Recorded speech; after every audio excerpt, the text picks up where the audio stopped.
Curso de Lógica de Programação, aula 4. Vamos falar sobre métodos e apresentar alguns simples, os mais comuns para resolução de problemas que vocês vão achar aí em informática. Bem, o nosso primeiro passo na resolução de problema é o seguinte: vocês têm que descrever o objetivo do aplicativo ou programa que vai fazê-lo em poucas palavras. Exemplos. O programa vai atribuir um conceito de A até E para uma nota fornecida de 1 até 100. Isso seria para escolas. Para uma empresa que vende, por exemplo, água, o programa vai atribuir um multiplicador para calcular o valor da tarifa de água de acordo com o volume que a pessoa consome.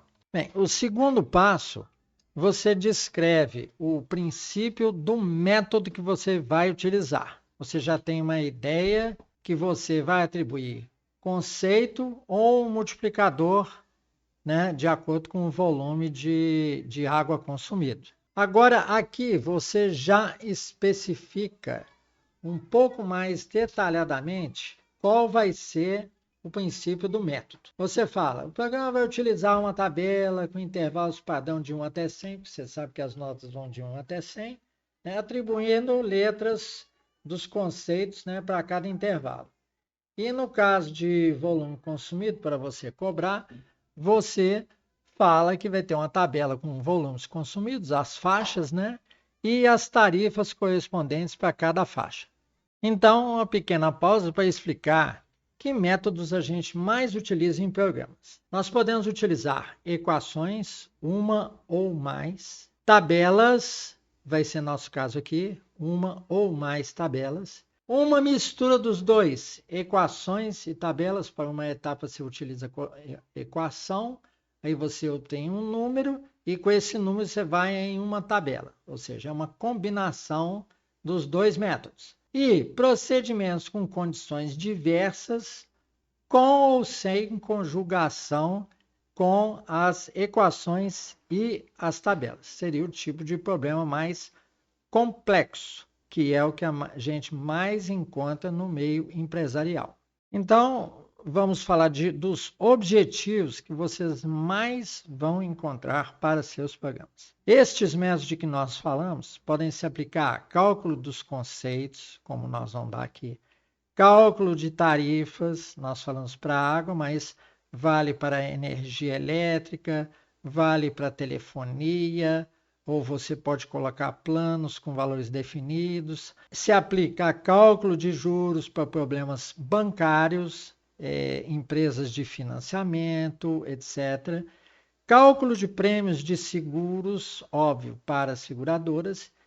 E cálculo de salários, entre outros, tá? Quase toda empresa tem sua folha de pagamento e faz seu cálculo de salário segundo diversos métodos aí para contemplar promoções, para contemplar as comissões dos seus empregados, para contemplar também o tempo de trabalho deles. Então, é uma série aí de tipos de cálculos que vocês vão encontrar no mundo empresarial. E, finalmente, nós vamos ver a quase prática aí. Nós descobrimos que nosso princípio para resolver o problema dos conceitos dos alunos, das suas notas, nós vamos ter que utilizar tabela. Vejam aí a tabela na frente de vocês. Ou seja, nós colocamos os intervalos de notas, ó, 1 a 29, 30 a 59, 60 a 74, etc. Tá? Até 100. E é preciso preocupar com uma palavra aí, de 1 a 29, inclusive. Porque quando falam com você de 1 a 29, você fica em dúvida se no final vai incluir o 29 ou não.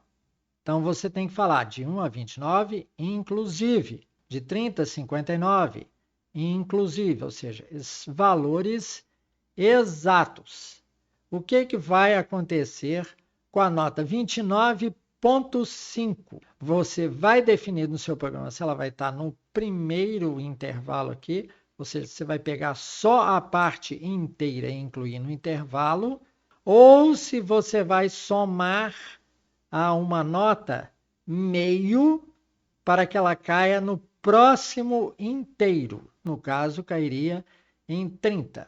Por exemplo, 29,3. Você soma meio, tá certo? Então, ela vai cair em 29,8. Tirando a parte inteira, 29.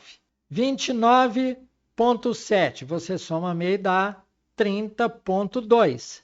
Tira a parte inteira, então caiu neste intervalo. Compreenderam?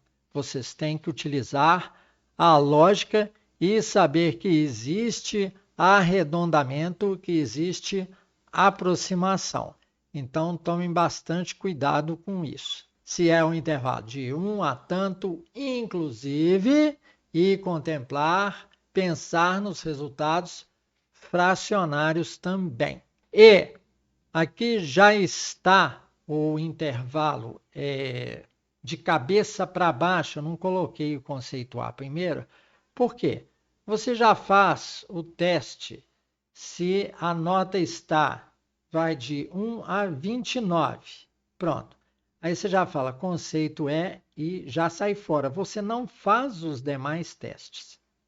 Tá certo? Se o primeiro der correto, se der positivo, se der true, se der verdadeiro, você já coloca o resultado. Se ainda não deu, aí você parte para outro. Então, o seu teste sempre vai ficar o menor do que o limite superior. A nota é menor ou igual a 29, o conceito sai fora. A nota é menor ou igual a 59, compreenderam? A gente fazendo com menor ou igual, ou seja, os intervalos de cabeça para baixo, tá, nos seus valores, eu faço o mínimo de testes possível. E considerando o seguinte, a maior parte das pessoas tem notas baixas. Se você fizer o teste ao contrário, testando primeiro os maiores intervalos, você está admitindo que as turmas de alunos são muito boas. Só que na vida real isso não ocorre. Geralmente, os alunos têm um desempenho ruim. Agora vamos ao cálculo de tarefas. Por que é que ele está agora em ordem crescente e, no caso das notas, eu usei decrescente? Eu expliquei que a coisa mais frequente que tem é o aluno ter um mau rendimento. E no caso do consumo de água, nós temos mais pessoas com a condição humilde, então elas consomem pouco. Por isso que agora nós fizemos a ordem de teste em valores crescentes. E novamente entra aquele conceito que eu falei de inclusive, ou seja, de 1 a 10 mil. Então você vai testar se o consumo é menor ou igual a 10 mil, a tarifa usada é essa. Você vai multiplicar esse coeficiente aqui, 0,006, pelo número de litros que a pessoa consumiu e você vai obter o resultado em reais, tá certo? Porque isso aqui é o coeficiente em reais por litro. Compreenderam? Se não passou nesse teste, aí você faz, é menor ou igual a 20 mil litros? Aí você multiplica por este coeficiente.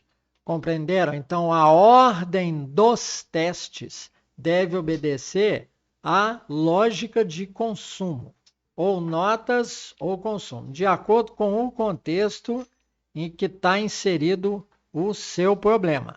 Então, aqui, ao final, nós temos o conceito de fórmula. Aqui já não é um conceito, é um número que você obtém na tabela para fazer multiplicação do consumo da pessoa em litros. Tá? Ou seja, nós teremos uma próxima etapa que é o cálculo, conforme aquilo que nós falamos de que tipos de coisa que você pode ter, equações, tabelas e tal. Nós falamos mais aqui no início da aula. Então, aqui nós conjugamos, no caso da tarifa, a tabela para achar o coeficiente da tarifa e depois uma equação, que é a equação mais simples que existe, que é a equação de multiplicação. Então, nessa aula, nós apresentamos os métodos mais simples que tem de resolução de problemas. Na próxima aula, não percam, nós vamos fazer a tarifa conjugada com o tipo de plano, coisa parecida com os problemas de planos de telefonia. Então, vocês não percam. Muito obrigado pela sua paciência e atenção. Esse é o fim da aula 4.